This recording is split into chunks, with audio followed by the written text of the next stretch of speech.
نماز کے بعد زیارت پڑھنا. اب زیارت پڑھنا بھی جناب جو ہے نا وہ انگلی نکال کر پڑھنا ہے، السلام علیکم یا ابا عبداللہ، سینے پر ہاتھ رکھ کر السلام علیکم یا ابا عبداللہ، سیکوینس میں کہ سب سے پہلے السلام علیکم یا نبی اللہ، اس کے بعد السلام علیکم یا ابا عبداللہ، اور اس کے بعد السلام علیکم یا غریب الغرباء، اور اس کے بعد السلام علیکم یا امام العصر والزمان. یہ جناب ایک طریقہ کار ہے.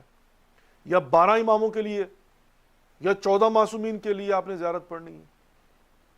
مطلب اور اس کا خود سٹیٹس کیا ہے، میں صرف مثال دے رہا ہوں. اس کو انگلی نکال کے پڑھنا ہے، کھڑے ہو کر پڑھنا ہے، بیٹھ کر پڑھنا ہے، سینے پر ہاتھ رکھ کے پڑھنا ہے، روبے قبلہ ہو کر پڑھنا ہے، نماز کے فوراً بعد پڑھنا ہے، چلتے پڑھ سکتے نہیں پڑھ سکتے. اب ظاہر ہے یہ چیز، سب سے پہلی بات تو یہ ہے کہ یہ جزء نماز نہیں ہے.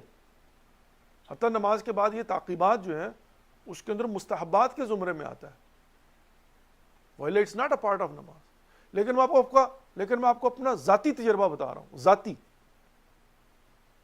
میرے ساتھ ایسا ہوا کہ میں نماز پڑھی کسی دوسرے شہر میں، شیعہ مسجد تھی، میں نے نماز پڑھی، نماز پڑھ کے جلدی تھی، تو میں نے نماز ختم کر کے جناب نکلنے لگا تو بندے نے میرا ہاتھ پکڑ لیا. اس نے کہا شیعہ ہو؟ میں نے کہا ہاں. کہا تم نے پھر زیارت کیوں نہیں پڑھی؟ میں نے کہا بھائی ضروری ہے کہ زیارت پڑھنا؟ کہا آف کورس، مطلب جب آپ نے نماز پڑھی شیعہ تو زیارت کیوں نہیں پڑھی؟ میں نے کہا چیک مٹ.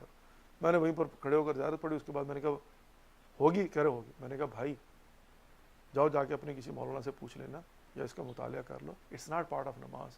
اگر نہیں بھی پڑھا تو گناہ نہیں کیا.